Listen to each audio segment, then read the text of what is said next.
Welcome everyone to today's Raleigh City Council meeting. We are going to start with a special recognition. It's called Think Clean Raleigh. I have a proclamation that will kick this off. I'm going to read it. Whereas we continue to live through the COVID-19 pandemic, we're reminded of the extraordinary importance of maintaining a clean and healthy environment. And whereas the global community faces challenges such as health issues, food and water shortages, and economic struggles. And whereas all people, regardless of race, gender, income, or geography, have a right to a healthy, sustainable environment with economic growth and opportunity. And whereas we're all caretakers of our planet and have an obligation to combat climate change, environmental degradation, to preserve the Earth's beauty and resources. And whereas it is necessary to broaden and diversify this global movement to achieve maximum success. And whereas this year marks the 51st anniversary of the Earth Day movement, let it be known that the City of Raleigh, North Carolina, encourages all businesses, institutions, and individuals to celebrate the Earth and commit to caring for the planet and its resources. Now, therefore, do I, Marion Baldwin, Mayor of Raleigh, hereby proclaim April 22nd, 2021 as Earth Day. And in doing so, we encourage people in Raleigh to combat climate change, environmental degradation, support green economy initiatives, and to encourage others to undertake similar actions. Now, Sarah is going to tell us a little bit more about Think Clean. Good afternoon, Mayor and Council. We are very excited to celebrate Earth Day this year with a new event called Think Clean Raleigh. This is in response to a request from Mayor and Council at the last meeting on March 16th. Think Clean Raleigh will be held citywide, and we are partnering with Activate Good. We're partnering with Activate Good and Wake County Government and NCDOT to put this event together. On Saturday, April 24th, which is just a few days after Earth Day, we will have 5 cleanup locations, each with 2 shifts, and you can see the hours there. And these locations have been selected based on community reports of litter and Raleigh Transportation staff review and volunteer safety. The 5 locations are in District A on Bush Street, District B, Brentwood Road, District C is East Lenore and East Davie Street, District D is Gorman Street, and District E is Glenwood Avenue. We'll have about 15 people per site for each shift, so about 150 volunteers total. Activate Good is helping us with the registration and sign-ups and managing the volunteers. Wake County Government has helped us with the training and street selection. And NCDOT is helping us as well with some of the supplies that were needed. And also this is aligning with their statewide litter sweep program, and will actually be running on the last day of the statewide litter sweep program. So we have sign-ups through Activate Good, and the sign-ups are required. And we have several city departments that are assisting. We've got Raleigh Transportation, Raleigh Water, the Fire, Police, Engineering Services, Solid Waste Services, Communications, and the City Manager's Office. Do y'all have any questions about Think Clean Raleigh? I don't think there's any questions, but I would love for all our council members to come out that day and join our volunteers and our staff to really start addressing an issue that has become worse with the pandemic, but also with some of the struggles NCDOT has faced financially. So please pick a shift, come on out, and be part of the solution. Thank you. Thank you, Mayor. Thank you, Sarah. Next, we have our consent agenda. No items have been pulled. Do I have a motion to approve?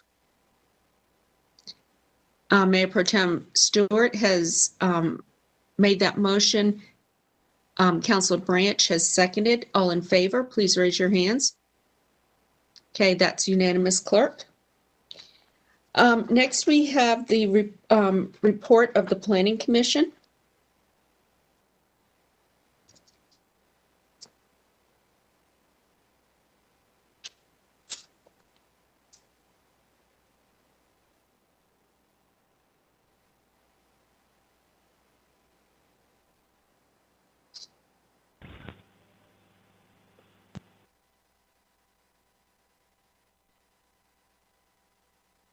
So I have for you today 7 items to report out on Planning Commission, and we will start by looking at what's currently scheduled for public hearing. We have 2 items that are going to the mid-month council meeting, 2 zoning cases on April 20th, and then only 1 item currently calendared for May 4th, which is the street name change.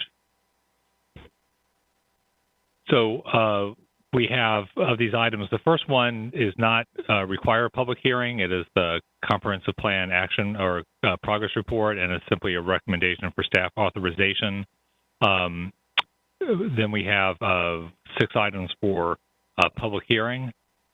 The comprehensive plan progress report is an annual report. During the update process, we fell off having as regular updates as we had originally intended, and we're back on schedule.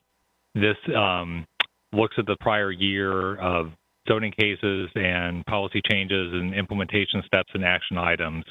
And based on our review of our progress on the comprehensive plan, the staff is requesting authorization to begin looking at 3 future plan amendments. These are not something that would be going to public hearing in the next item. This would be work that we would be doing and bringing back to you before it was formally authorized to go through the process.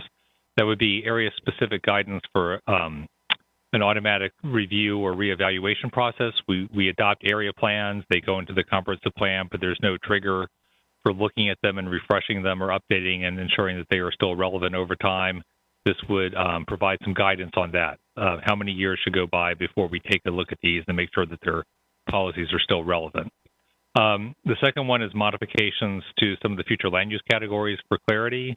And I think some of this is being driven by pending modifications to the UDO. But there are other issues where staff believes we can enhance the clarity of the way that we describe the categories in the land use element. The last one is the alignment of comprehensive plan housing policies with council authorized text changes. And that's something that would need to come forward as we look at the missing middle text change specifically and other changes that relate to the council's emphasis on housing abundance in neighborhoods across Raleigh. So the only action requested for this item is simply authorization for the staff to begin working on amendments to address these 3 topics. Ken, do you want to wait until the end? We'll go through everything, then address each one by one. We can go through everything.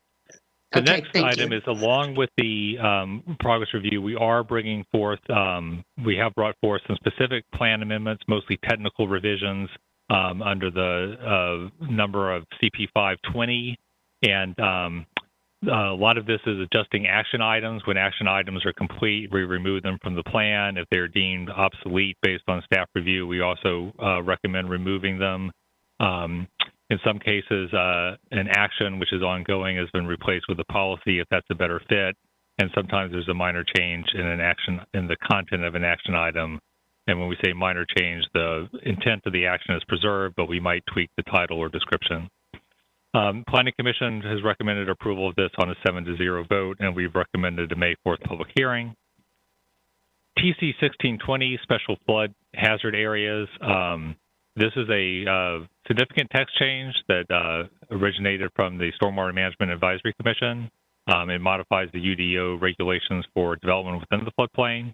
Planning Commission has reviewed this text change and has recommended approval on a 7-0 vote. They did have some associated recommendations that I don't think require immediate action from the council that are part of the agenda item description and backup materials. I've talked to stormwater staff, and they're generally comfortable and believe that we're moving forward on a track that is consistent with those recommendations. Rezoning Z1817. This is at Cashland and Canyon Drive, which are two stub streets that provide access to the site. So there's almost 50 acres currently sitting in the county in their residential 30 district, and the request is to rezone from that to residential 10 conditional use. Planning Commission reviewed this, recommended approval on an 8-0 vote, and an annexation petition would accompany this rezoning. We are recommending the May 4th public hearing date. The next one is Z2720. This is located on Industrial Drive. This is property that is behind the Wegmans for people who know that area, and north of Six Forks Road between Atlantic and Wake Forest. And it's nearly 35 acres, a variety of districts today. The request was for CX20 conditional use, maintaining the Special Highway Overlay District. Planning Commission recommended approval on a 6-0 vote, and again, a May 4th public hearing is recommended. The next item is Z5320. This is several parcels located on Lead Mine Road, a little bit north of its intersection with Glenwood Avenue in the Crabtree Valley Mall area. The request is to rezone around 5 acres from R4 to RX4 with parking limited frontage and conditions. Planning Commission recommended approval here on a 5-3 vote.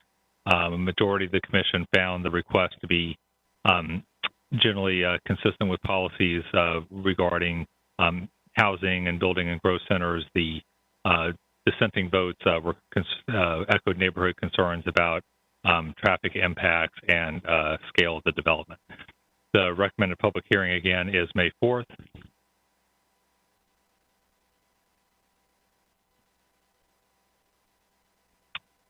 Then Z6420, I believe this is our last item, is under 1.5 acres, located in the Glenwood South neighborhood at the corner of Glenwood Avenue and West Johnson Street. The request here is to go from DX5 and 7 to DX12 with an urban general frontage and conditions. Planning Commission recommended approval unanimously on an 8-0 vote, and the May 4th public hearing is recommended. And that concludes the Planning Commission report.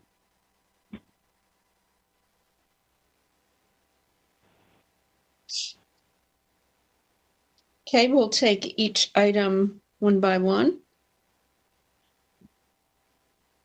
Starting with the annual progress report. Do we have any questions from Mayor Pro Tem? You had your hand raised. Did you want to make a motion? Yeah, move for approval.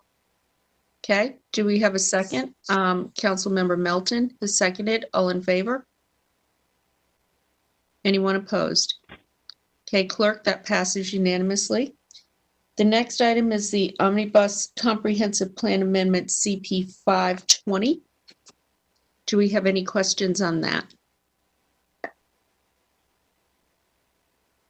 Would anyone like to make a motion? Councilmember Melton has made that motion, seconded by Councilmember Knight. All in favor? There's no opposition to that, clerk. Next, we have text change TC 1620, Special Flood Hazard Area Regulations. Any questions on that? I knew Mayor Pro Tem would have a question on this. Of course. Yes. Thank you, Mayor. Mr. Bowers, I had a question related to a change I believe the Planning Commission made to limit properties that are exempted. Previously it had been a half acre. They changed it to a whole acre. Is that correct? That is correct. So I would move for setting this hearing on May 4th, but I would like to make that change back to what originally came out of SMAC. So from a minimum exempted lot size going back to the half acre. Okay, I so believe, and I'll look for the concurrence from the city attorney that change can be done and we can continue to schedule the public hearing. is that accurate? Okay, thank you. So the motion then is to approve the text change, but to bring this back to the original text change that was approved by SMAC. Do we have There may have been some other changes, so just that one specific change. Okay. Do we have a second? Hold on, Council Member Melton, was that a second? Second, but clarification, we're not approving the text change, we're setting the public hearing May 4th. Yes, but that The would second, the proposal for it to be set for public hearing with the original draft that Mayor Pro Tem Stewart referenced. yes. We just want to make sure the notice has what you want to have heard. Yes, so we're setting the public hearing. Councilmember Cox, you have a question. Yeah, what's the distinction? I mean, obviously the distinction is a half an acre, but what's the significance of a half acre versus 1 acre? You will sweep up more lots in the exemption with the larger number is the distinction. And I guess the question is as to whether or not you want lots that are in that between that half acre and 1 acre to be subject to the ordinance. Okay, thank you. Okay, so we have a motion and a second to set the public hearing for May 4th with that one change as noted by Mayor Pro Tem Stewart. All in favor? Anyone opposed? Okay, clerk, that passes unanimously. Next, we have rezoning Z1817 Cashland Drive. Any questions related to that? Okay, do we want to set the public hearing for May 4th? Do Yeah, we have a I'll make a motion for that. Okay, do we have a second? Seconded by Mayor Pro Tem Stewart. All in favor? Okay. That passes unanimously, clerk. Next, we have Z2720 on Industrial Drive. Any questions on this? Councilmember Buffkin. Thank you, Mayor. A brief comment, if I may. This is an exciting project in a part of town that's growing and changing very quickly, offers a lot of opportunities, not the least of which is the S-Line rail project on the east side of the property. And this parcel is within the Midtown St. Albans plan. And you all will recall that there is a pedestrian bridge proposed from Bush Street to Front Street that would be accommodated by the zoning conditions that are included in this case. And I call this to the council's attention because there's been a lot of discussion going on about tax increment grants and the potential for using those to fund infrastructure. And I believe this bridge project is exactly the kind of project that would work really well for a tax increment grant.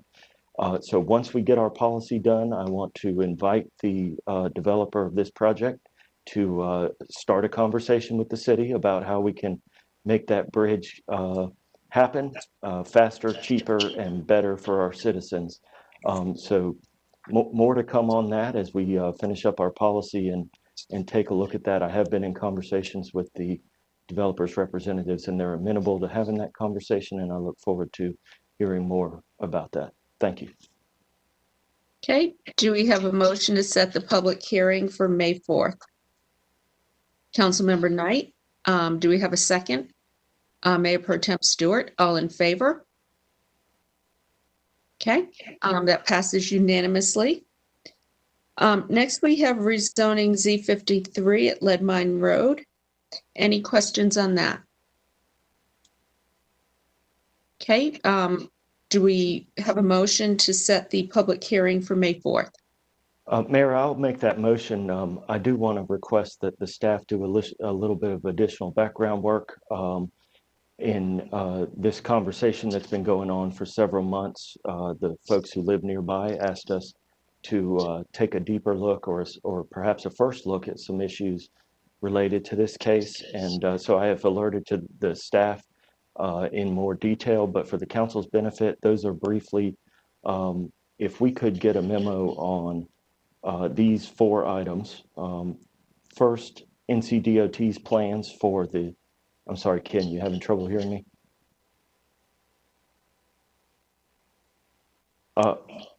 Okay, so the 4 items are an overview on NCDOT's plans for reconfiguring Highway 70 and 440. That interchange could impact Lead Mine Road, and I was asked to get a little more detail of review on that. 2 policies that are relevant to this case, and I'd ask the staff to provide a little more detailed review for us. That is the edge area policy and the infill policy. And then lastly, another transportation issue, if the staff could get us some details and specifics on what exactly the future of Fillcrest Drive would be if this property redevelops, or if it doesn't, what requirements are included for street upgrades and exactly where those upgrades would be. So if the staff could work on that background information, I would greatly appreciate it. And I'd move that the public hearing be set for May the 4th. Do we have a second on that? Councilmember Knight has seconded. All in favor? Okay, that is unanimous, clerk. Next is Z6420, Johnson and Glenwood. Do we have any questions on that? Do we have a motion to approve a public hearing for May 4th? Councilmember Fort has made that motion. Do we have a second? Councilmember Melton has seconded. All in favor? Okay, that is unanimous as well. Next, we go to special items. I think I hit everything, right, Ken? Yeah, so I'm representing the next special item. This is Z6220 at Avon Ferry Road.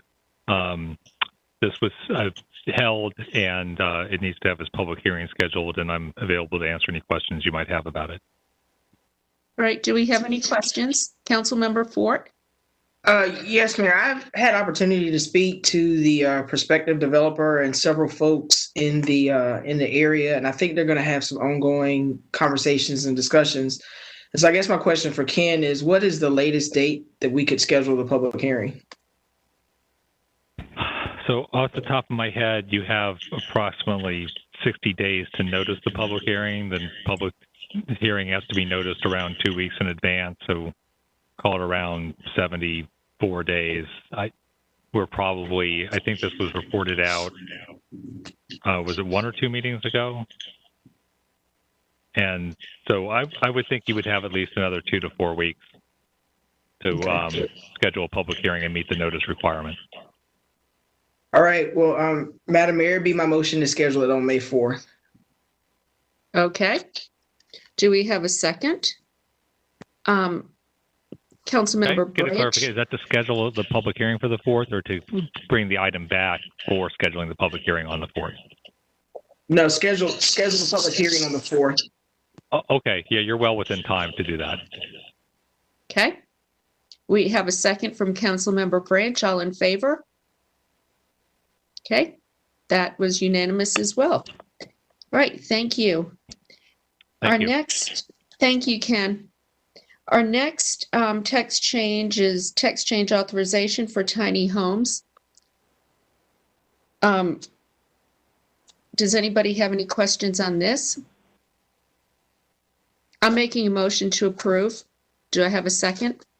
Councilmember Melton has seconded. All in favor? Been waiting 5 years for this, so thank you. Councilmember Cox, did you have a question, comment? I just wanted to make sure you saw my yes vote. I did. I noted that. Thank you very much. Good catch there. All right. Complete Streets Implementation Program Project Priorities.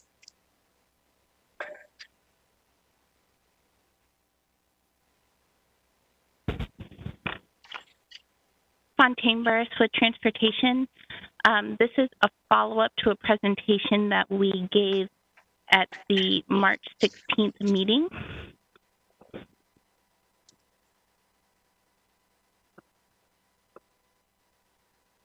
So this is a recap to the March 16th presentation that we gave on the Complete Streets Implementation Program. As a reminder, we brought 2 items for Council's consideration. The first was our comprehensive scored project list. So this is a list of all the projects to be considered for implementation under this program, scored with the updated scoring methodology. And then the second was our project priority list for FY22, which included 14 projects as well as 2 projects that are currently in being moved forward.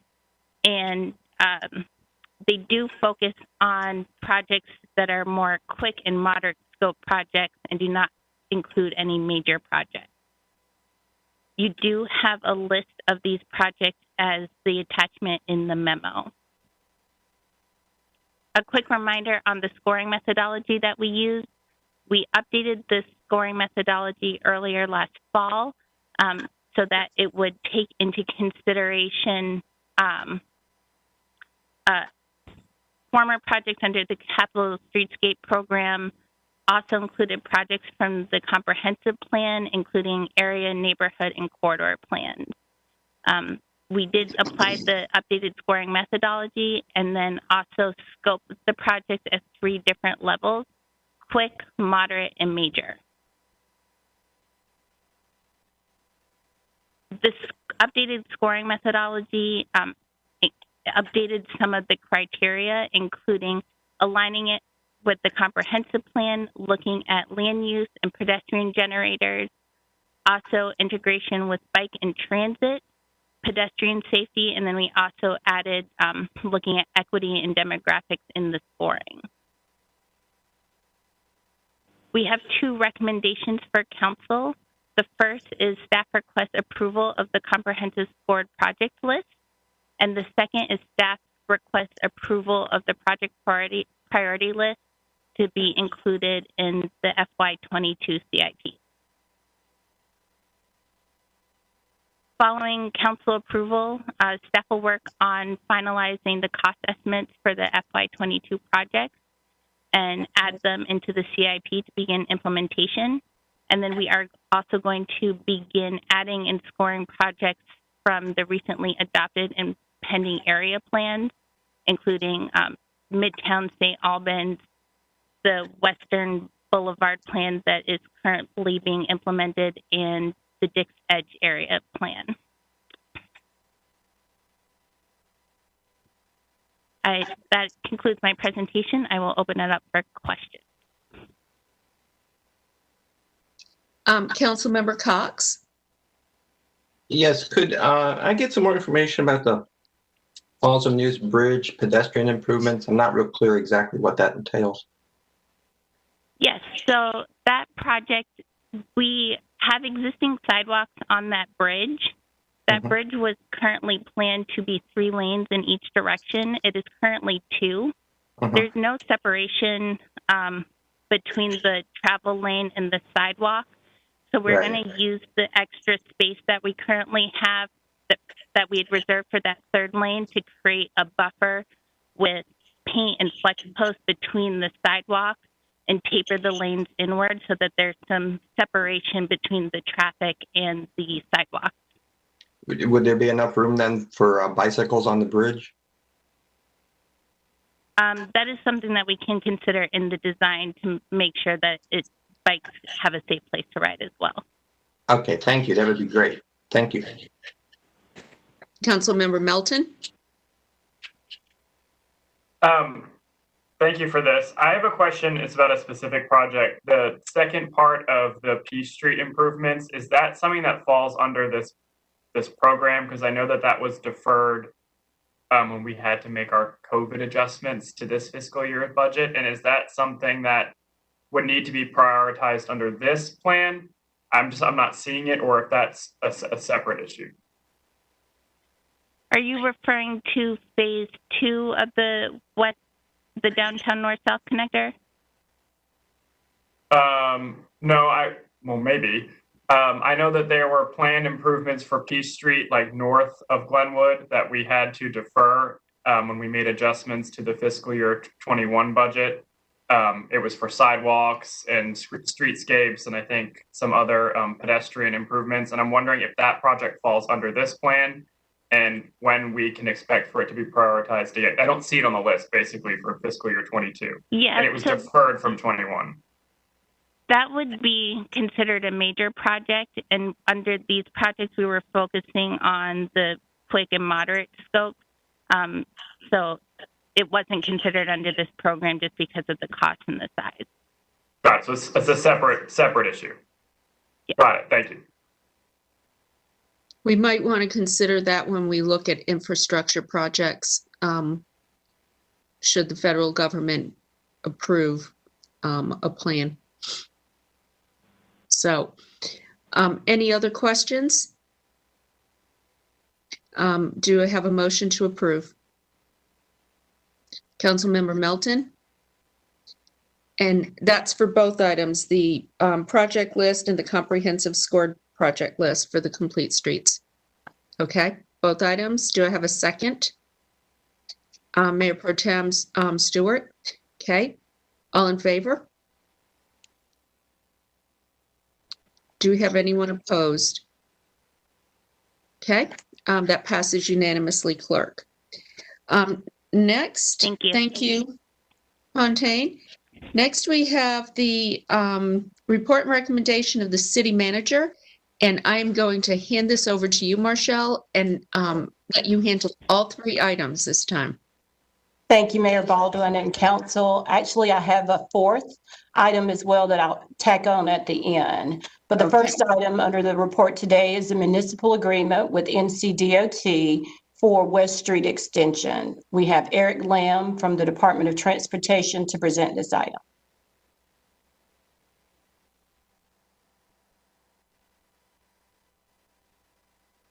Thank you. Good afternoon, Mayor and council members. Normally, our municipal agreements with NCDOT would fall on your consent agenda, but in this case, there's some terms associated with this particular agreement that we wanted to bring to your attention and get your feedback. We have been working on the West Street extension for a number of years. This was first included in the city's comprehensive plan back with the development of the Downtown West Gateway Plan back in 2004. And originally, as part of that concept, it was conceived of as an overpass that would be built over the Boylan Y. We actually started working on a federal environmental document in 2013 with the idea that we would be positioning this project because there was a major structure involved, that it would be federally funded. We went forward and allocated $10 million as part of the 2017 transportation bond as a hope of setting aside money for a local match and getting started on the design work. We completed the environmental assessment and the finding of no significant impact in environmental documents back in 2019. And as part of that process, we actually made the determination that the road needed to go under the railroad tracks as opposed to under. There was less physical impact to the surrounding areas. There was historical district footprints we had to be accountable for. And we actually built the first portion of this project as part of the entranceway to Raleigh Union Station. As part of the Southern Gateway Plan, there was further discussions about the idea of could West Street be extended even further to connect to Western Boulevard, as it's shown here south of South Street. And then as part of that Southern Gateway Plan, the conversation was that Dorothea would also be extended. If this looks familiar, this is very similar to the square loop concept that we implemented up at Peace Street and Harrington and Capitol as part of the Capitol Bridge replacements. Now, this is not currently illustrated in the comprehensive plan other than a recommendation in Southern Gateway, and it's actually not part of the scope of the environmental study work that we did. That's limited to everything north of Cabarrus Street. This could only happen in the context of any redevelopment of the Raleigh Housing Authority property that's on all four sides of these two streets, and that's not part of the discussion of this agreement. I just wanted to make you aware of that as a potential discussion. Right now, the portion that we're focusing on is between Martin Street and Cabarrus Street. This is the underpass that's currently under design. We have recently gotten approval from the Capital Area MPO to receive funds for right-of-way acquisition. So a portion of that $10 million that was allocated for the transportation bond was used to cover the design funds for the project. A portion is being allocated to cover a local match for the right-of-way acquisition. So we've continued to move this forward. And then most recently, staff submitted an application to USDOT as part of their most recent round of infra grant funding to try and get this project funded for construction. Right now, the current cost estimate for the total project is ranging between $42 and $46 million. So as we would normally do on a project like this, we would work with NCDOT on a municipal agreement. NCDOT owns part of the railroad and has agreed to be a partner with the construction of the project. So the city is doing the development of the project, all the preliminary work, and then once it gets to the construction phase, we would turn the project over to NCDOT to handle the construction. And so that's memorialized in this agreement. Part of the agreement specifically encumbers about $340,000 towards the cost of NCDOT's review time and work associated with the project. The major item, the major policy item associated with this is that NCDOT, they're interested in trying to achieve a sealed corridor for the entirety of the North Carolina Railroad corridor, and they would like to see the closure of Cabarrus Street as a requirement for their participation in this project. And so they have put that in as part of the agreement, and we would be obligating if we agree to those terms. Right now, the crossing with West Cabarrus Street today that's adjacent to West Street, you can see the number of trains we've got for freight and passenger trains. And right now, in terms of vehicles per day, we're looking at about currently 3,700 cars per day. And again, those are pre-COVID numbers, but we think that those are reflective of reality. The good news is we've got a pretty significant grid as part of the downtown street grid. There are 4 other streets that will be available. Again, so you can see the location of the West Street extension and dash line. You can see the location of the crossing in question. And then you can see the 4 streets that are alternatives to using the Cabarrus Street as a car crossing. And this is what that crossing looks like on the ground today. The former railroad station was off to the right. This is looking to the west towards Boylan Heights. So as we were developing the environmental document for the project, we did discuss this possibility with the public. We were candid that this was a possibility that could be a requirement from either NCDOT or North Carolina Railroad in exchange for this project. Ultimately, it was not a physical feasibility requirement of the study, but we did have those discussions. We did get a lot of feedback from the residents of Boylan Heights that they were generally opposed to the idea of closing the crossing. They felt that it was very convenient for their access to downtown. There was some discussions about whether or not there could be any type of bike and ped consideration at this location if the location was closed. It's not the type of thing that we think we could necessarily include as part of this core project without encumbering that further, raising the cost, but it could be considered as part of a separate project. And NCRR does have a history of collaborating on other pedestrian underpasses in other parts of North Carolina, so there's a track record there. So that's the question before you today. I'd be happy to answer your questions. Look forward to your feedback. Okay. What questions do we have for Eric? Councilmember Melton. It's not a question. I just want to signal my support for moving this project forward. I think that West Street extension is incredibly important for connectivity, Warehouse District, Dix Park. As far as the Cabarrus Street closure, from what I understand, a couple of things have changed since that first came up as a conversation. One thing is I think Lenore or South were converted from one-way traffic to two-way traffic, so that should help with some of the connectivity out of the neighborhood back towards downtown, whereas before it may not have been there. But I do think providing pedestrian or bicycle access over Cabarrus Street in some form in the future as this project continues will be really important so that folks can still access it, just maybe not by car. So I would just want to signal my support and just throw that idea out there that I would like for us to explore providing some access there when the street closes. Councilmember Branch. Yeah, I have really a question around timing because West Street extension and this Cabarrus Street crossing are relatively kind of close. I mean, if you look at where they be, the old train station is dead in the middle. So when would they be looking for us to close Cabarrus Street in relations to the West Street project opening up? more than likely, since it's not a physical need to alter that crossing as part of the West Street Extension project, it could be closed at the very end of the West Street construction. So let's say that we were successful with the INFRA grant funding. I'll put some hypotheticals out here. So if that came to be the case, and we looked at putting this project out for bid in calendar year 22 or 23, we're probably looking at a 3-year construction window for that project, given the size of it and the complexity. So you'd be looking at having that closure take place on the back end of the project. So you're talking about worst case 25, 26. Okay, thank you. Do we have any other questions?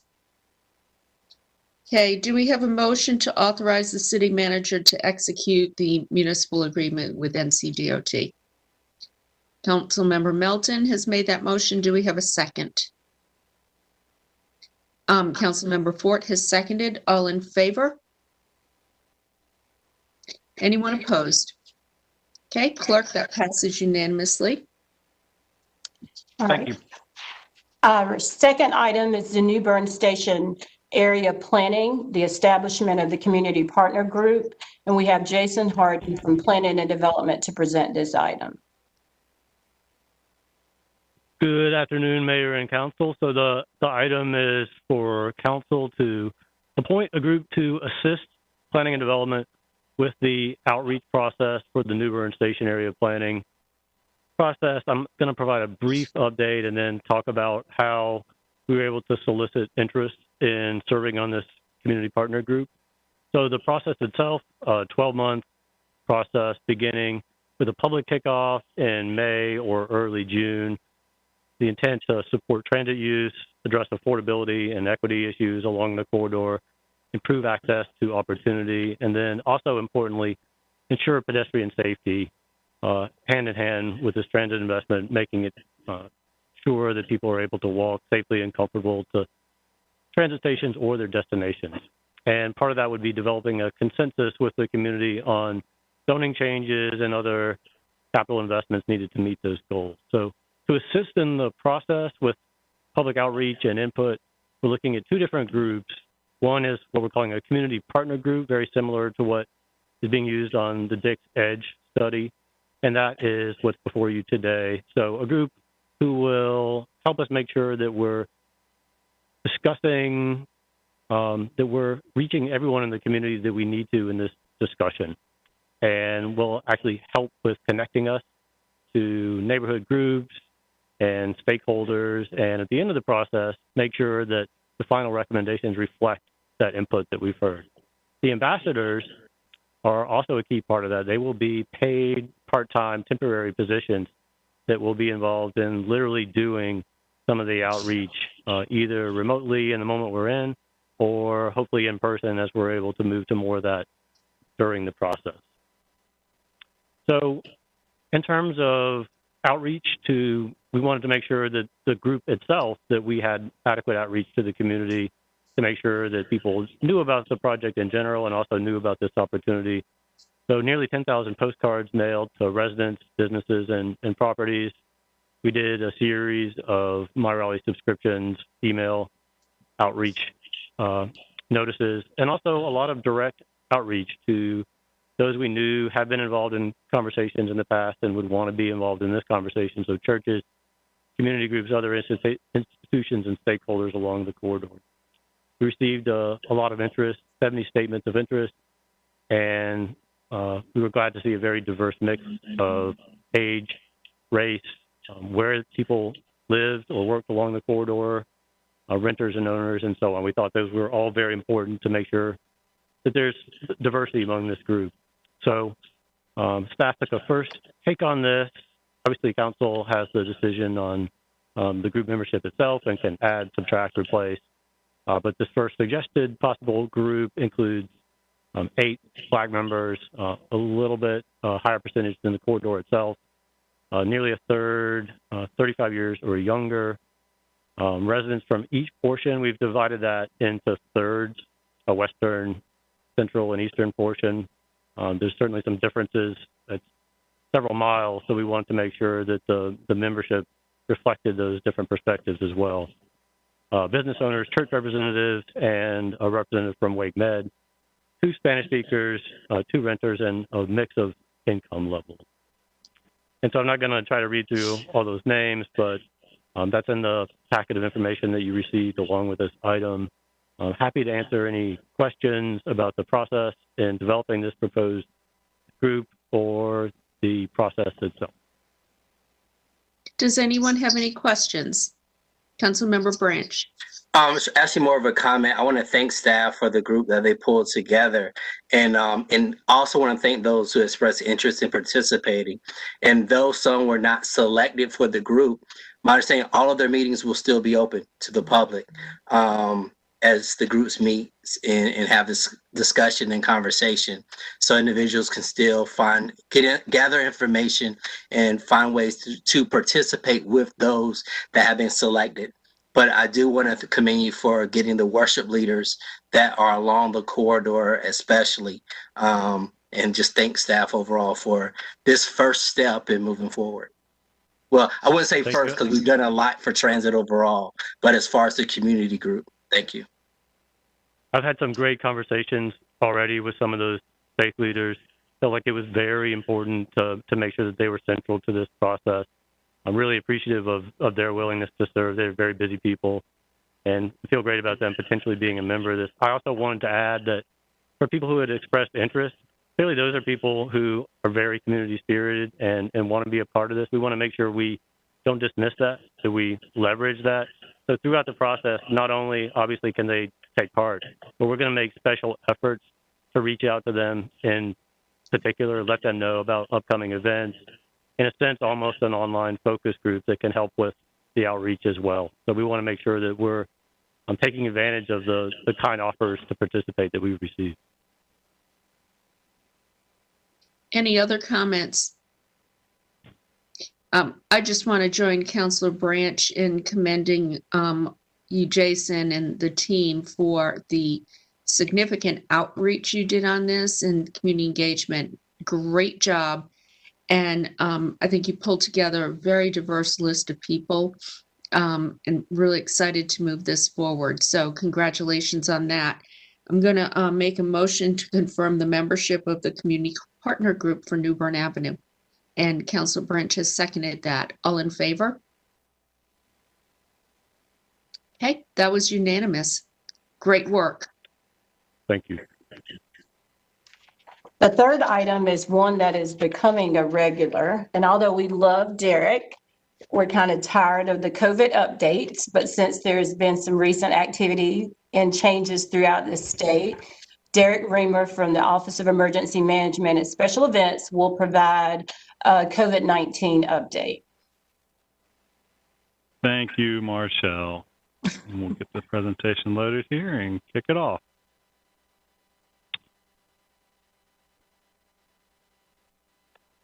Good afternoon, Mayor, members of council. Derek Reamer here with your quite regular COVID update now. We'll start with just kind of taking a quick peek here at the numbers. Here, I'm just trying to show you some trends both in Wake County and North Carolina. You can kind of see that peak that we saw shortly after the December holidays. And what that's showing now, we were going kind of in a downward trend, but we're showing more of a leveling off now over the past several weeks.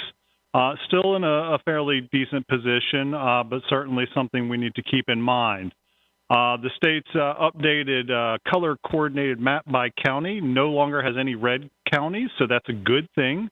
Wake County is still in yellow, however, which means we are still experiencing significant community spread. And generally speaking, most of the state is still seeing a lot of community spread, especially in those younger age groups. Executive Order 204 was issued by the governor a couple days ago, and it continues our dimmer switch approach to easing restrictions. That went into effect on the 26th of March at 5 p.m. and remains until the end of April here. An important part of this is that no matter what we're about to talk about here with percentage of people allowed in certain areas, there is still a requirement for face coverings and 6 feet of social distancing. One of the big components of this was alcohol sales. That earlier cutoff time that we saw, one was 9 p.m., then it moved to 11 p.m. That has been removed altogether, so normal alcohol sale times are back in effect.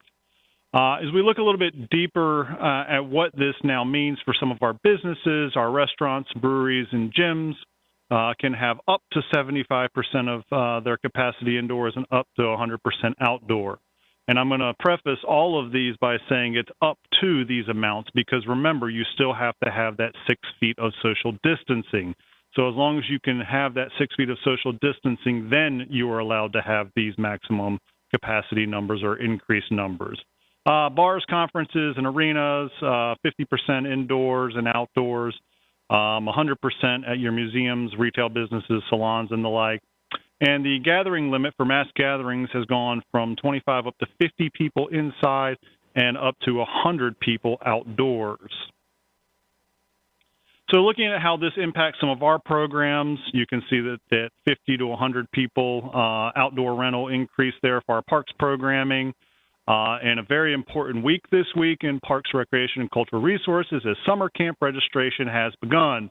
So make sure you tune in very early every morning. I believe it is 6:30. I will be on there tomorrow morning registering my own children for these wonderful programs. So we're very excited to have those back this year.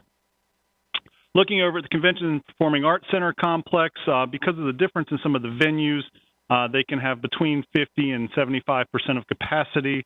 Again, assuming that that social distancing is in place.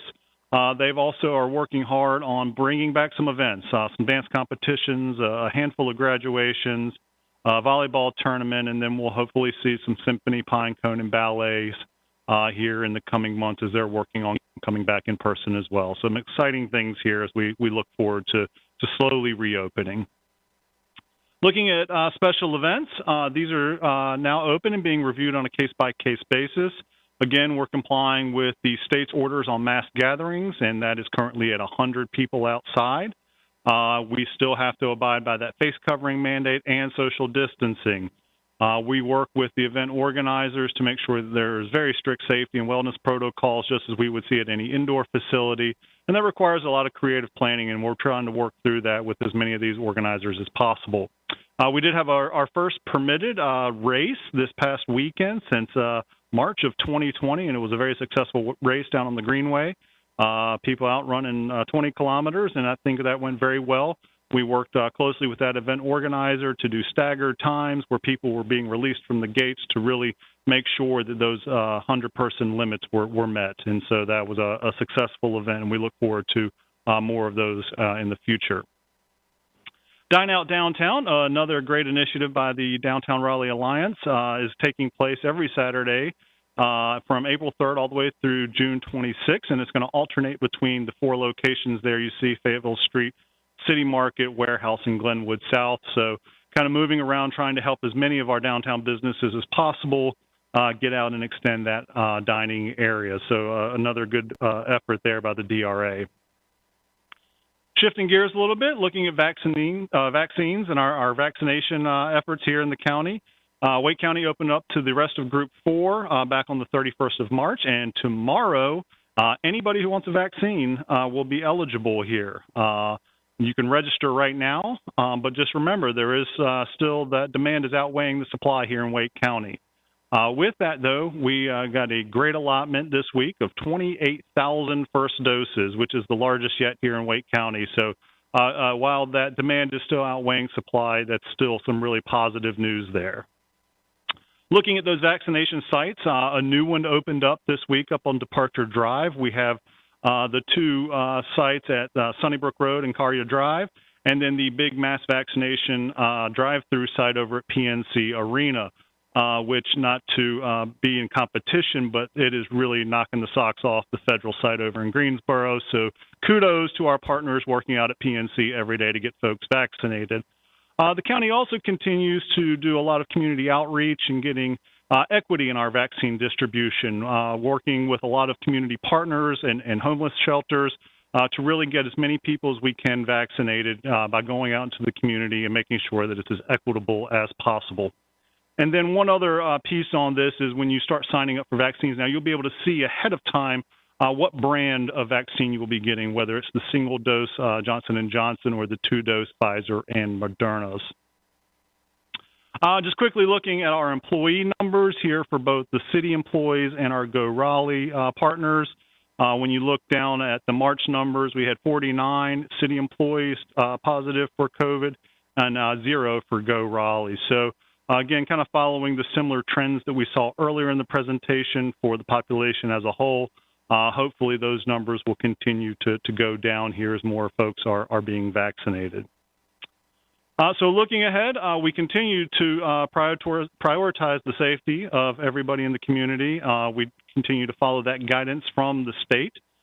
We do have a reopening team that is working hard on bringing back all of our city staff and making sure that we're looking at everything from broad perspectives because we know things are not going to be the same as they were before, but we've got a lot of great work to do and we look forward to doing that.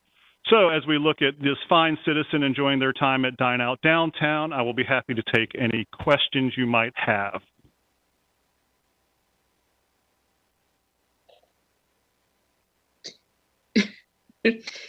That was very energetic, Derek. Do we have any questions for Derek? Okay, I have one question I want to follow up on, Derek, relating to the convention center. When you say that they can do 50 to 75% capacity, do you have any numbers on what that would look like, the size of the groups? I can take a look and get those back to you in an update item because it's going to vary on each of the different rooms there. So if you don't mind, I would be happy to follow up with you on what those numbers look like for each of the areas of the convention center. Okay, and just for clarification, because I've had questions about this from some folks, we are following and consistent with all of the state guidelines on indoor and outdoor gatherings. Correct? Yes, ma'am. We follow those orders. We're not doing anything differently or more restrictive. And if there's any questions on how that's applied, please feel free to reach out to us. We'd be happy to work with anybody because we do understand that it can be rather confusing. Okay, thank you so much. That was all I had. Anyone else? Okay, back at you, Marshall. Thank you, Derek. Thank you. Thank you. Okay, my fourth and final item is just to provide an update on where we are in the recruitment of Raleigh's next police chief. Over the course of the last couple of months, we as a staff have worked very diligently to create a job and a position profile that will be used in all of our recruitment materials. We also conducted an internal survey of RPD to determine what skills, competencies, and characteristics that the department deems critical in its next chief, as well as the challenges and opportunities that lie ahead. We have been fortunate enough to contract with public sector search and consulting firm to conduct the recruitment. PSSC is a national search firm that specializes in police executive recruitments, and we feel very fortunate to have secured their expertise and experience. They have established relationships with several key law enforcement professional organizations, such as the North Carolina Association of Chiefs of Police, the National Organization of Black Law Enforcement Officials, also known as NOBLE, the Police Executive Research Forum, the Hispanic American Police Command Officers Association, the International Association of Chiefs of Police, are known as IACP, the National Association of Women Law Enforcement Executives, and ICMA, just to name a few. Our internal team will meet with the consultant tomorrow to finalize the schedule for community engagement. That engagement will include, but is not limited to, key partner interviews within the community, focus group meetings, and a community survey. While it has taken a little longer than we had originally planned, we have been very intentional about designing a comprehensive and meaningful process that will bring forward a slate of highly qualified candidates that will help lead the city of Raleigh into its best days. And that's all that I have in my report today, Mayor and Council. Okay, thank you for that update. And we transition now to our next item, which is the report and recommendation of the Police Advisory Committee.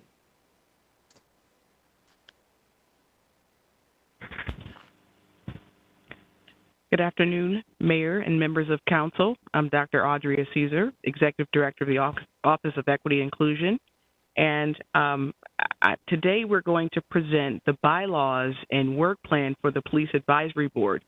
Similar to the Hispanic and Immigrant Affairs Board, this board began meeting in August and began with some training and has worked on bylaws, selecting officers, and also moving towards a community engagement process.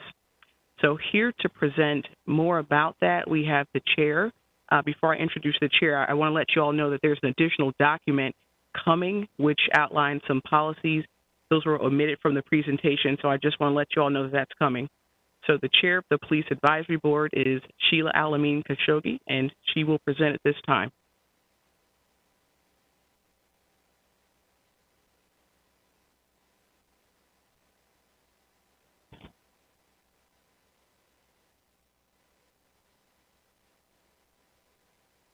Good afternoon, Madam Chair. Madam Mayor, and also the City Council. I am chairperson of the Police Advisory Board, and I'm going to give you an overview of what we have started and have done. The Police Advisory Board serves as, the Police Advisory Board serves as the liaison between the Raleigh community and the City Council. The board will help build trust and relationship between the Raleigh Police Department and the community. And our focus of 2021 is trust and education.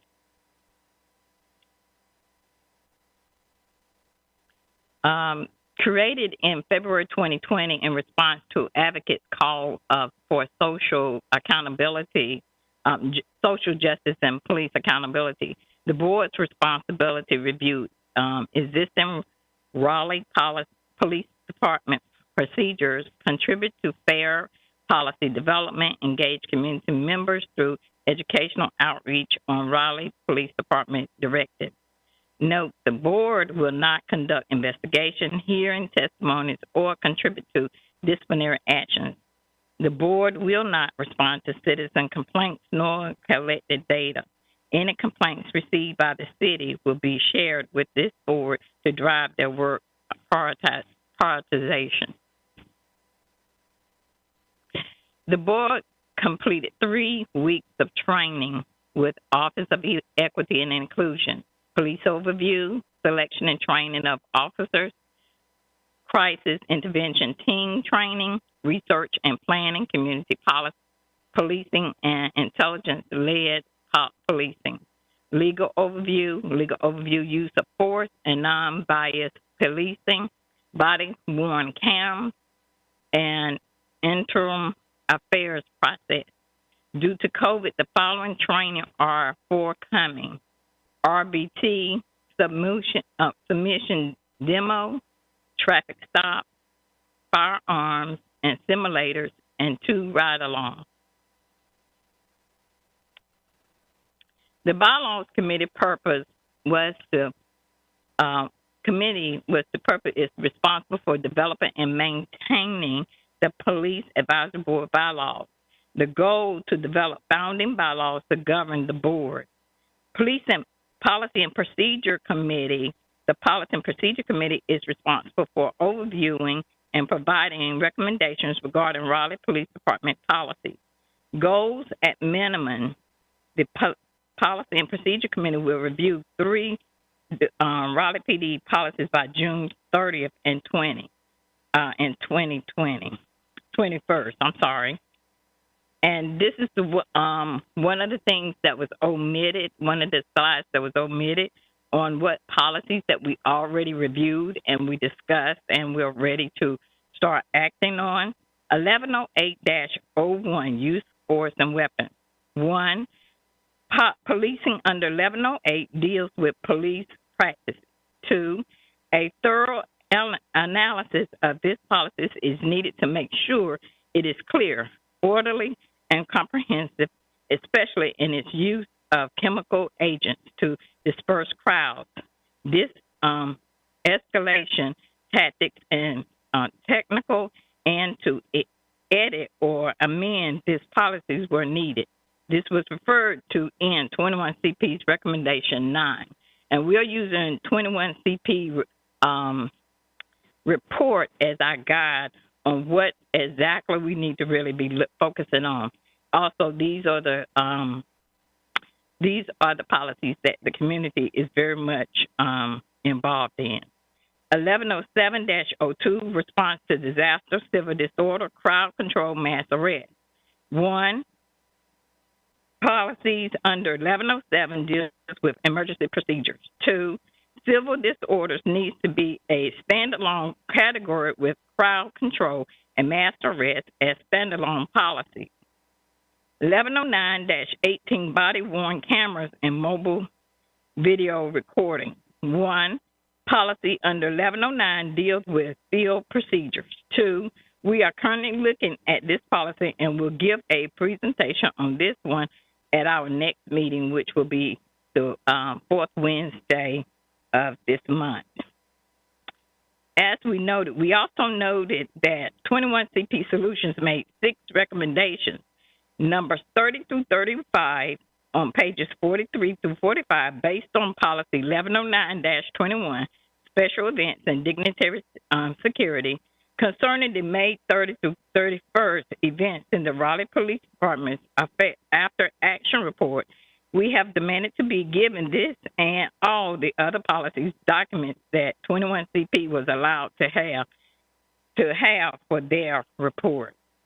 So that explains the 3 policies that we're already looking at and have looked at, and we're now ready to start working on revamping some of the policies, some of these, at least 2 of them at this present time, and we're working on the 3rd one.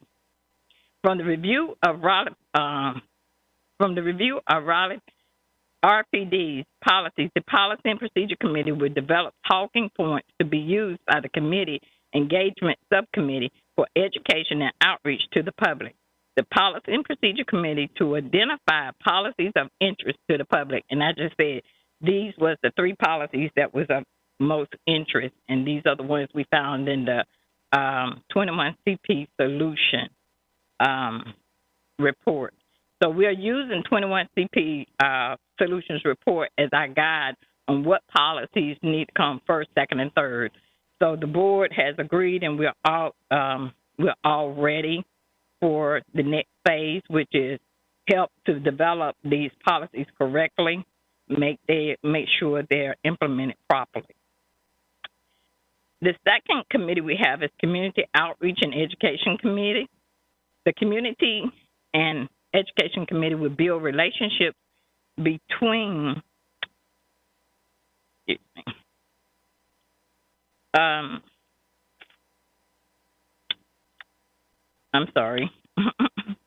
between the board and the community members, organization, and education, empower community members through increased access to information.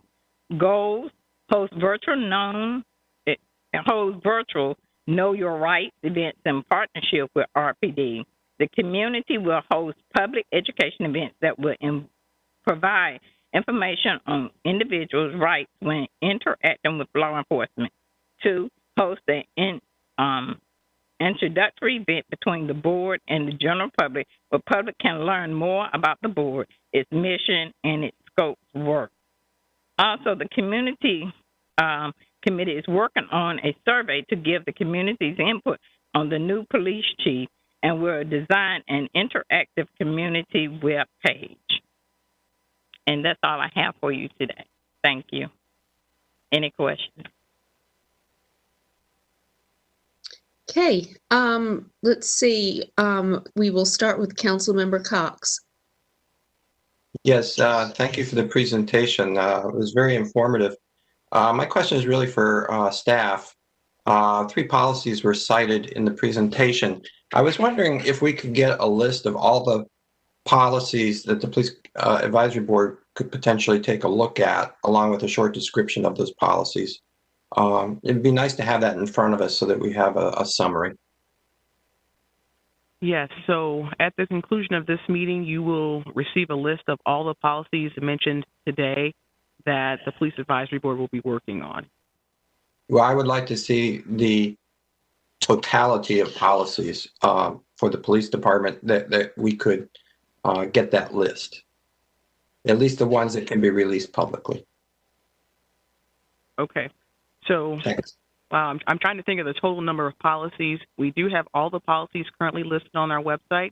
What we can do is focus on that 21 CP report and provide you a listing of all those policies and just with a brief explanation of each one. Well, I'm interested in more than just the policies listed by CP, the report. I'm interested in all the policies of the police department.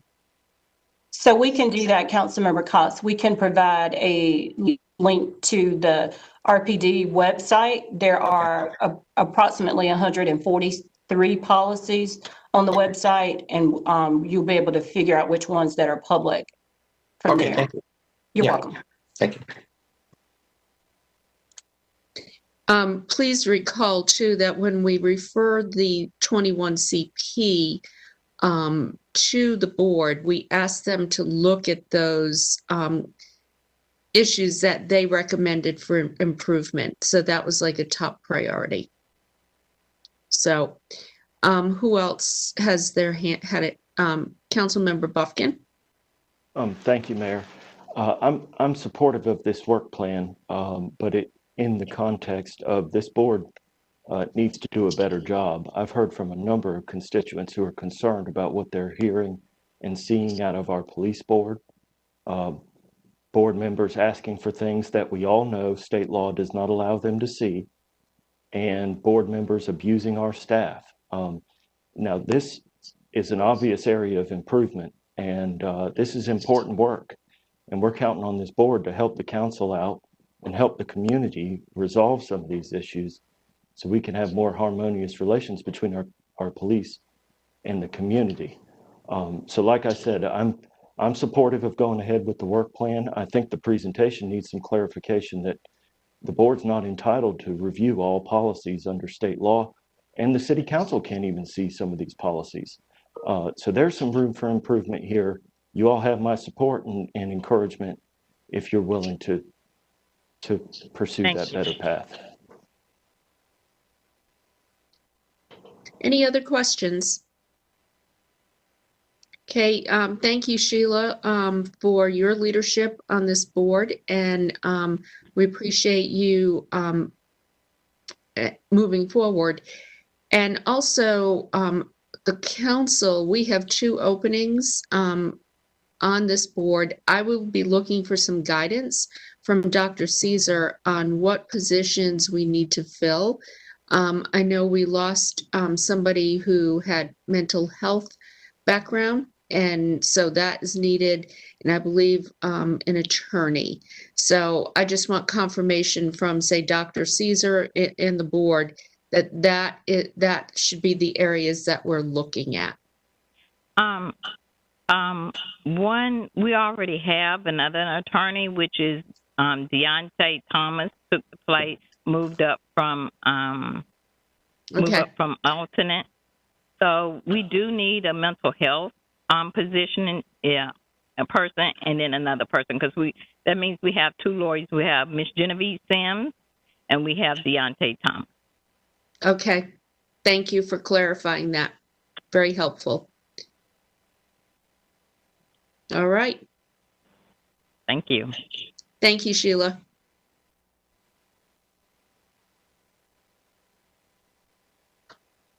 Okay, next we have the report.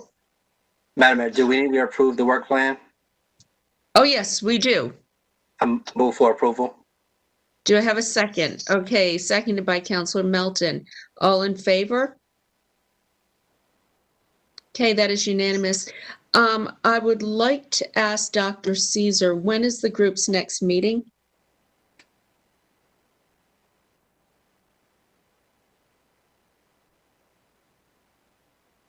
I believe it's the 4th Wednesday, but I just want to make sure. It is. It's the 4th Wednesday of each month. Yes, that's correct. 4th Wednesday of the month. What time? It's from 7 to 8 p.m. Okay.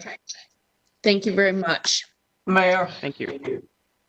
Mayor, Yes. may I ask, on the motion to approve the work plan, does that also include approving the bylaws? Yes. Okay, thank you. Thank you. One thing that we do need to do is appoint a member of the council to as a liaison. So I'll be having some conversations with you on that. So, okay, next we have the report and recommendation of the Economic Development and Innovation Committee. Councilor Melton. Thanks. We have 2 items in committee. The first is the downtown Raleigh notification system, possible expansion. The EDI committee reports this item out of committee with the following motion. The committee recommends that the council direct staff to develop a text alert notification system pilot program for the downtown area and coordinate with the DRA to promote and evaluate this tool. The system would send text messages to businesses and residents to notify them of protests or other events. Additionally, a web page will be developed and linked to the text message to provide additional information to the public.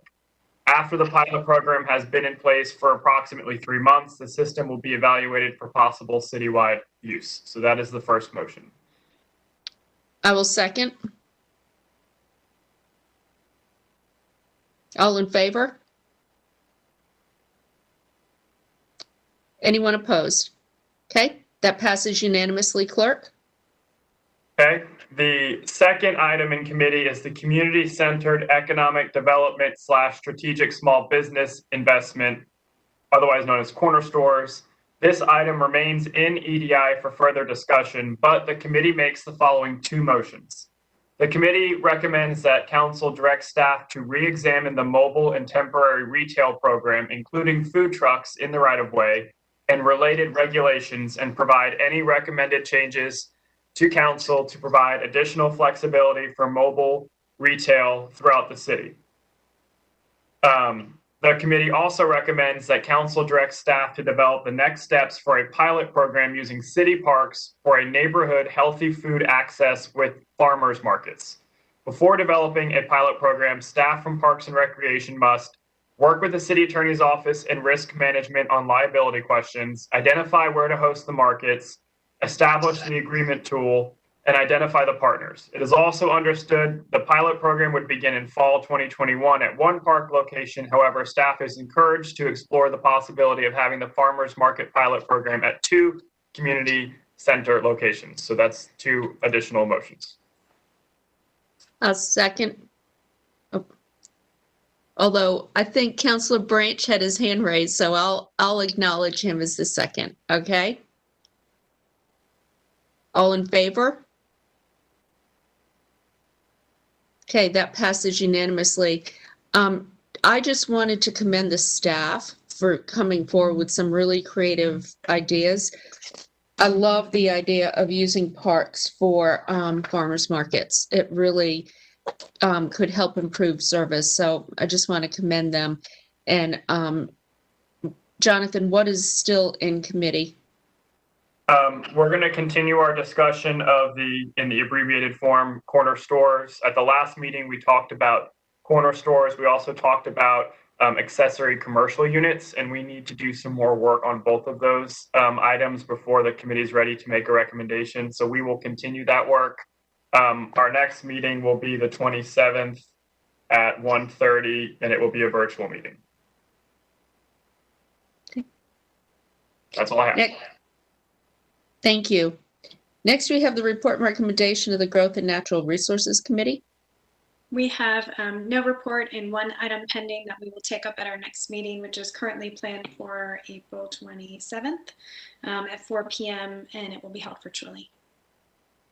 Okay, thank you.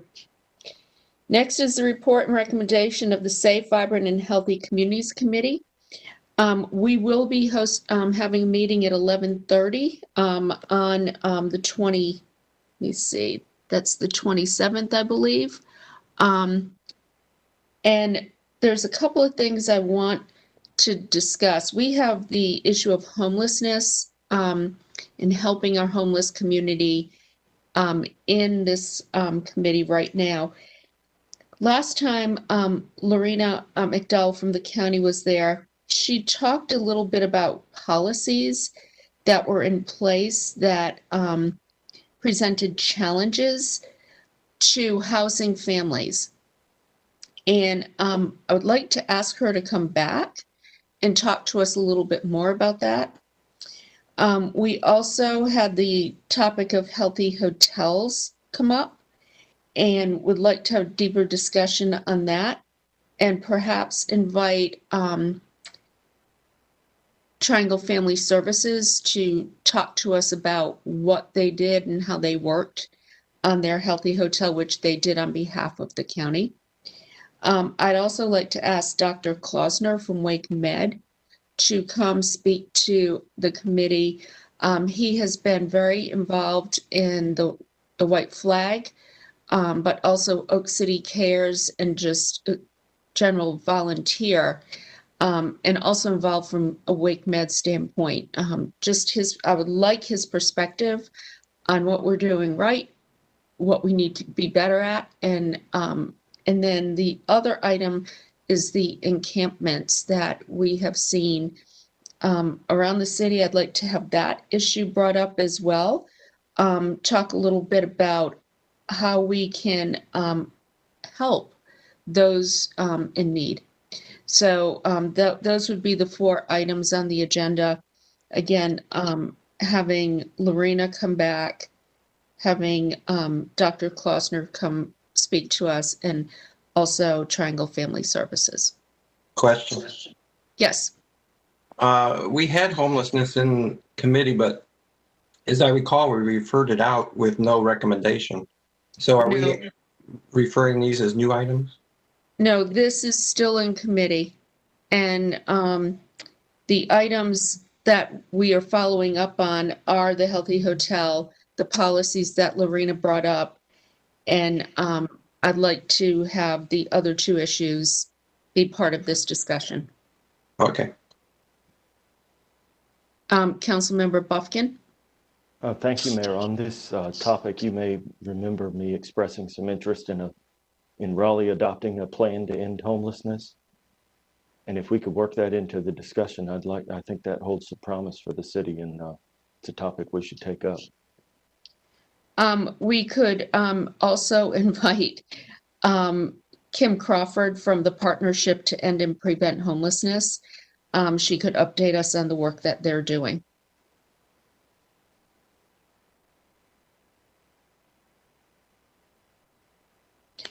Got a lot of work to do in this area. Thank you for bringing that up, Councilor Buffkin. Next, we have the report and recommendation of the Transportation and Transit Committee. No pending items, no report, no meeting schedule. Okay, next we have the report from the mayor and the city council. I'm going to start with Mayor Pro Tem Stewart. Thank you, Mayor. I've got one item. Over the past few years, I'm proud to say that we have taken significant steps to help transform our city into a less car-dependent community. These steps include investing in public transit, sidewalks and greenways, and bike and pedestrian infrastructure. We are designing our streets to serve all modes of transportation, not just cars. We have updated our development code to encourage mixed-use development patterns so that residents can live near where they work, shop, and go to school. Last year, we also changed our parking requirements for downtown, recognizing that with increased walkability and improved transit service in our urban core comes a decreased dependency on cars. When we approved that change for downtown, we noted that parking requirements for residential developments can increase the cost of housing. We also noted that parking requirements can run counter to our goals for increased transit usage and improved walkability. Parking requirements can result in unnecessary parking spaces, unnecessary driving, and unnecessary carbon emissions. And I believe there are ways we can reset our development code as it relates to parking so that it is more in line with our goals. To that end, I want to ask staff to prepare a report on possible changes to our parking requirements.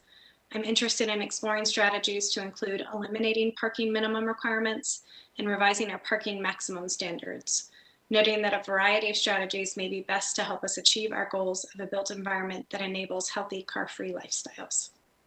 That is all. So you're asking for staff, a staff report, bring this back to us at a later meeting? Whatever staff thinks is best, whether that's a manager's report or a future meeting. I'd like to see it come back to us under the manager's report.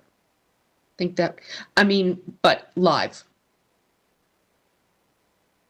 That works for me. Okay. Thank you. Thank you. Next, Councilmember Knight. Thank you, Madam Mayor. Just one thing to report, I did get my second vaccination today, so very exciting to do that, to be part of the solution. And I appreciated Mr. Reamer's presentation about the situation that we're in. I too will be glad when we no longer need his presentations, and I think we are moving in the right direction and moving quicker. So I appreciate everybody that's eligible, which is now going to be all adults. Go out and get your vaccination and be part of the solution.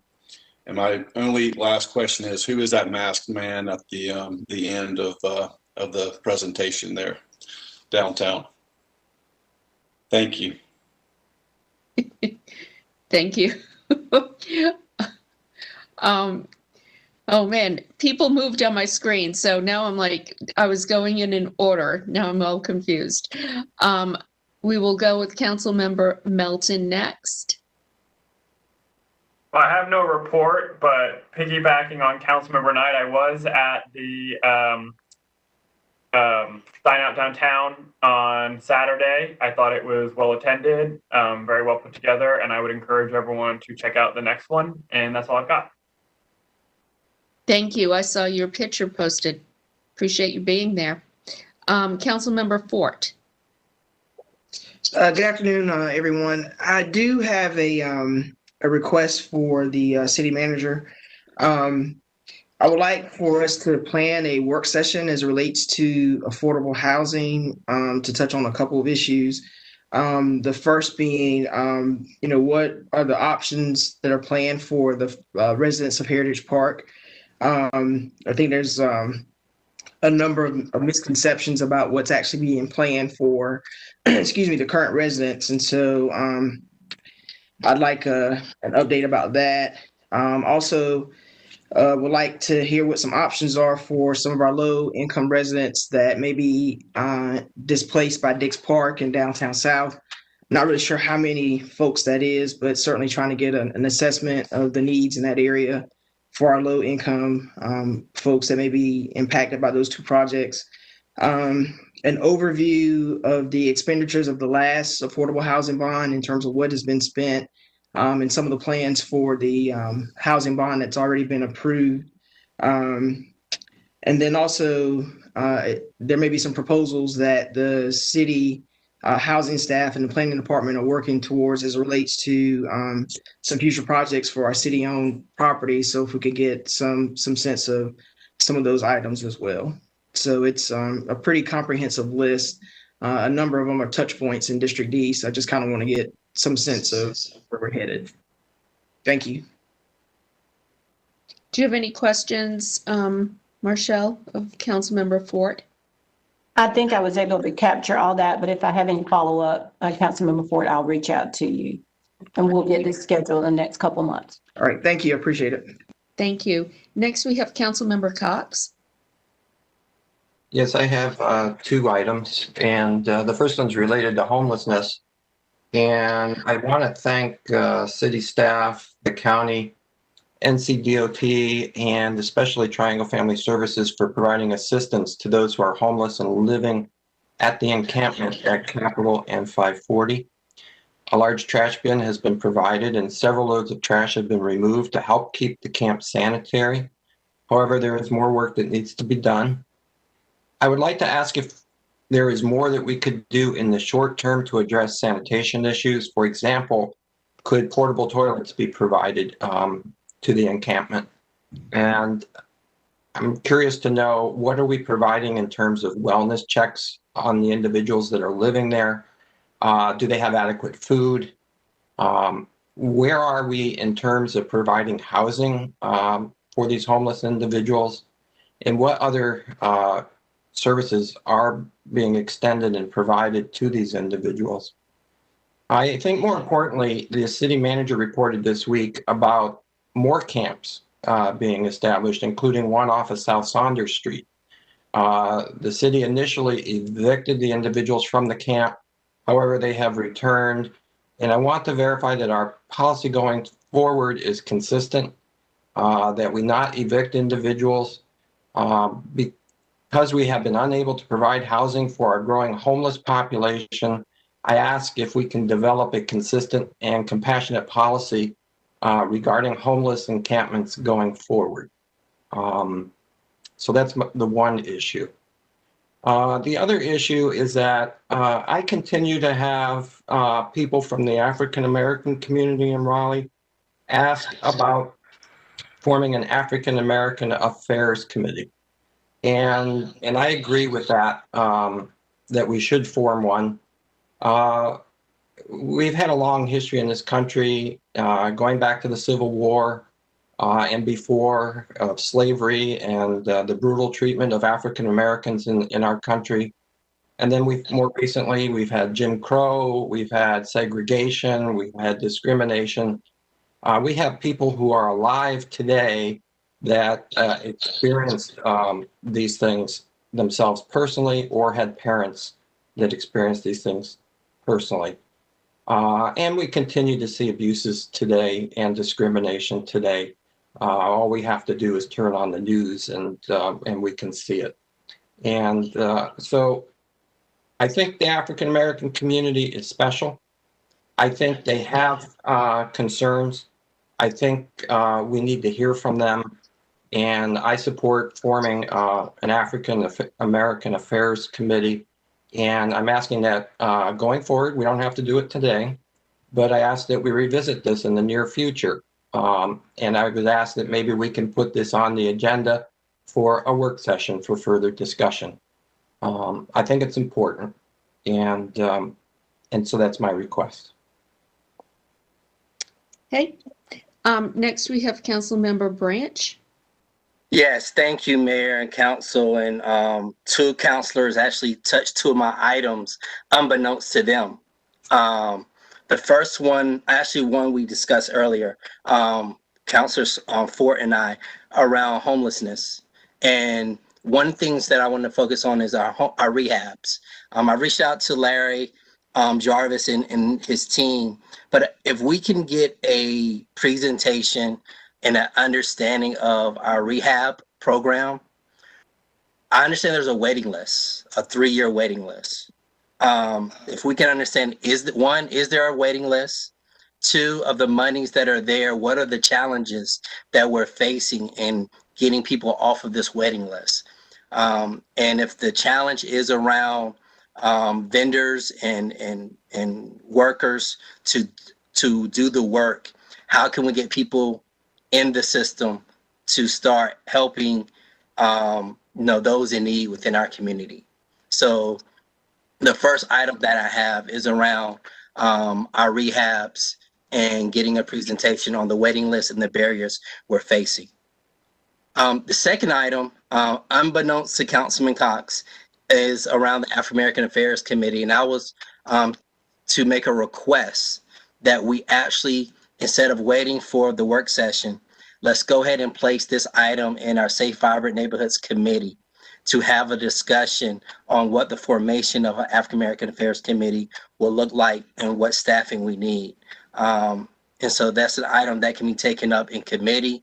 We can move forward now. That's what we've done with other committees that were set up. We discuss, and then that our Save Our Neighborhoods Committee comes back to the full council with an outline of how the board will be formed and how it will look going forward with this task.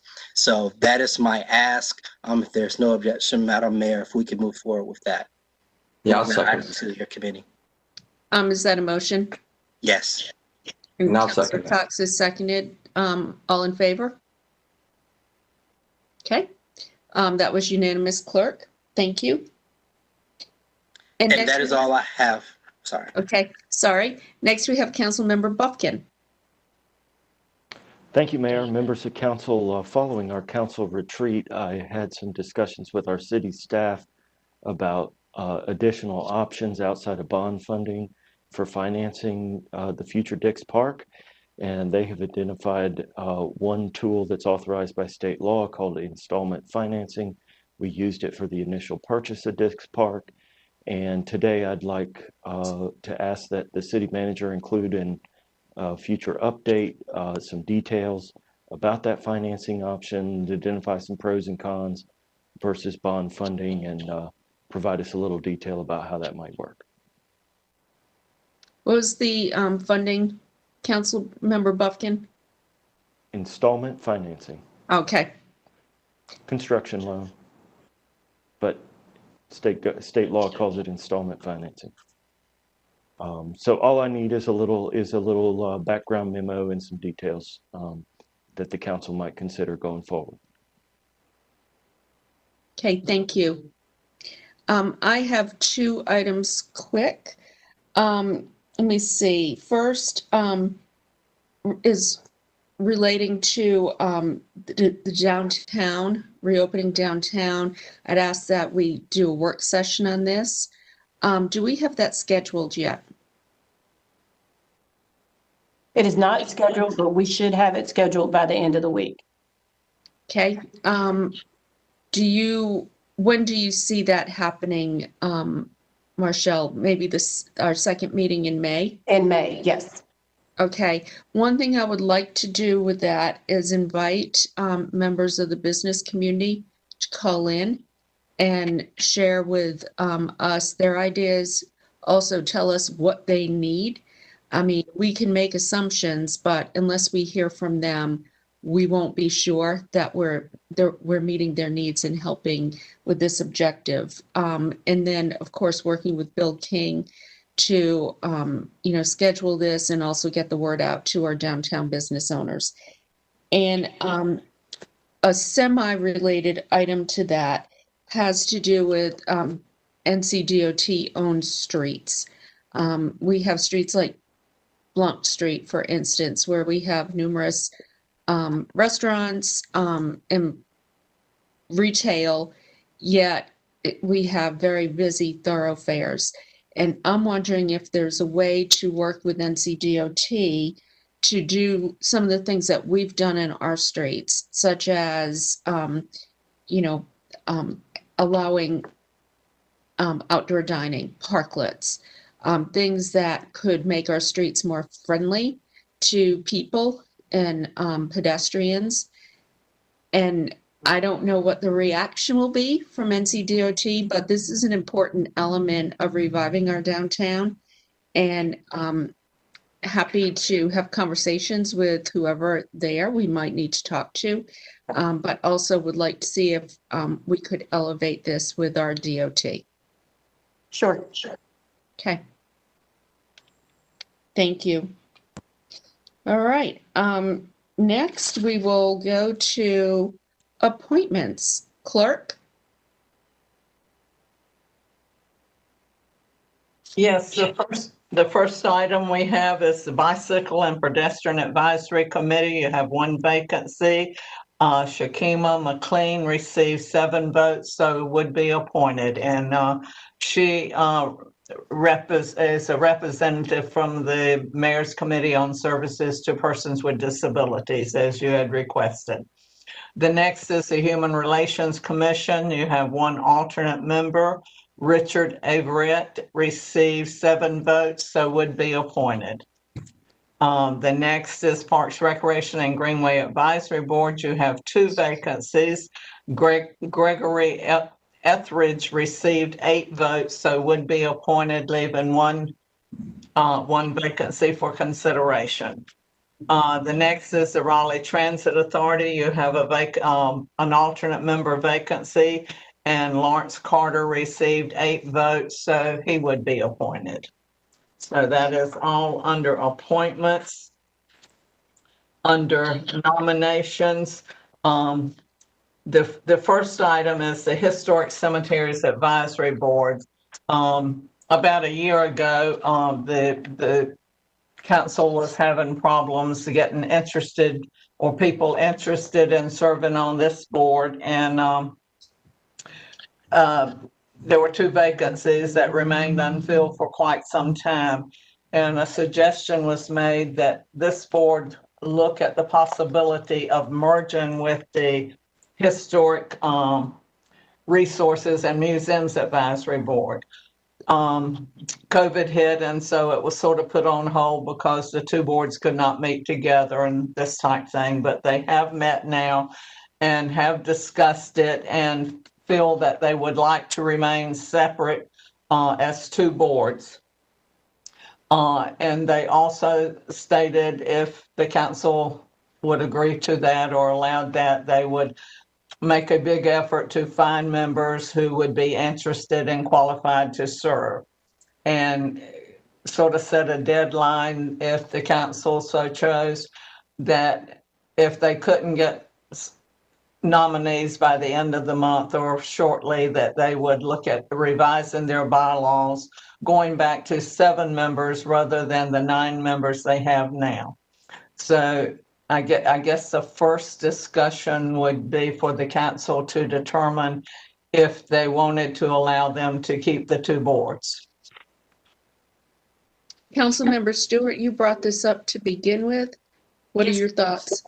I would actually like to see notes from those different committee meetings where they discussed this possibility of merging. I hear that they feel that they should remain 2 separate boards, but I'm wondering what was the conversation and the reasoning for keeping them separate. I still very much think that the 2 boards should be merged, but I'd like to get some more information from their notes. And then if there's any appropriate staff input that we should be considering in the possibility of merging these 2 boards, I'd like to see that too in a follow-up item under nominations or otherwise. Okay, I will request the staff people who have been working with them to provide input as to why the 2 boards felt they should remain separate. And at that time, we can move forward with whether to fill vacancies or whatever. So we'll put this on the next agenda and I'll try to get you some information. Okay? Could we also get the membership of the Historic Cemeteries Advisory Board as well as the Historic Resources and Museum Advisory Board? Yes, ma'am. I'll be glad to include that in the packet so you can look at it. On the Historic Cemeteries Advisory Board, as you can see, we have a number of terms that have expired, and a couple of them have expired, and the people are not eligible for reappointment. So we'll provide all of that information in the next agenda packet, and we can move forward from that point. Okay. Okay, the next item is the Human Relations Commission. A letter of resignation was received from Scott Phillips, who is an alternate member of the commission. He cited a conflict of interest and felt that he should resign because he leads an organization that is a recipient of a grant from this commission, and so felt that he should step away. So, excuse me, clerk, I would like to ask the city attorney for opinion on that. If he receives a grant from the commission, I would assume that you wouldn't vote, you would recuse yourself from the grants part. Is this a conflict for somebody to serve on a board? This is the first I've heard of this. It would depend on the grant, and has it already been voted on? It may be that I need to get some more information from the clerk before we can say for sure and pull out the ethics rules, if you don't mind, if I could get that before I give an opinion. I think if we could follow up with Mr. Phillips, I would appreciate that. He would be a valued member of this board, as the organization he leads really has to do with immigrants and refugees. So having that type of representation on our Human Relations Commission, I believe, is important. So if we could do some follow-up, I would appreciate it. We'll be glad. I would be glad to do that, and I'll work with the city attorney and this, I don't know whether Mr.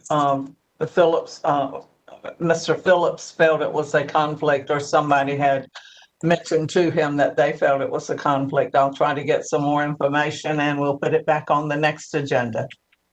Okay, thank you. And with that, I am through with appointments for this meeting. Thank you. Okay, thank you.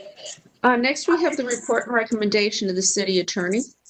I do not have a report today. I do have just one quick follow-up. At the last meeting, the council had asked our office to look at options where that were raised as a result of the accidental gun going off at Drake Circle and how we can protect peaceful protests and maybe have some more rules that the council may consider. It's a pretty complicated issue. We are working on that and we will come back later with a more detailed list of potential options. Okay, thank you. Next, we have the city clerk. The only thing I have are a couple of sets of minutes for consideration of approval, the March 15 budget work session and the March 16 regular session. Do we have a motion to approve? Councilmember Fort, seconded by Mayor Pro Tem Stewart. All in favor? Okay, that was unanimous, clerk. Thank you. Thank you. That's all. Okay, thank you, clerk. Next, we have a closed session motion. I will read this. Motion is in order to enter closed session pursuant to GS 143-318.11A1 and A3 to consult with the city attorney, preserve the attorney-client privilege, and to prevent disclosure of information that is privileged and confidential pursuant to the laws of North Carolina are not considered a public record within the meaning of Chapter 132 of the General Statutes.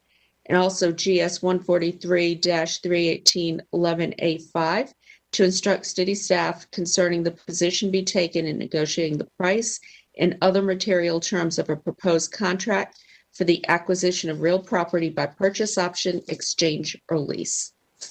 So moved. Do I have a second? Thank you, Mayor Pro Tem Stewart. All in favor? Okay, that is unanimous. We will take a 5-minute break and then return for a closed session. Thank you.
Hello, everyone. We have just returned from closed session where the council provided direction to staff on the items listed in the closed session motion. Council will reconvene at 7 p.m. this evening. Thank you.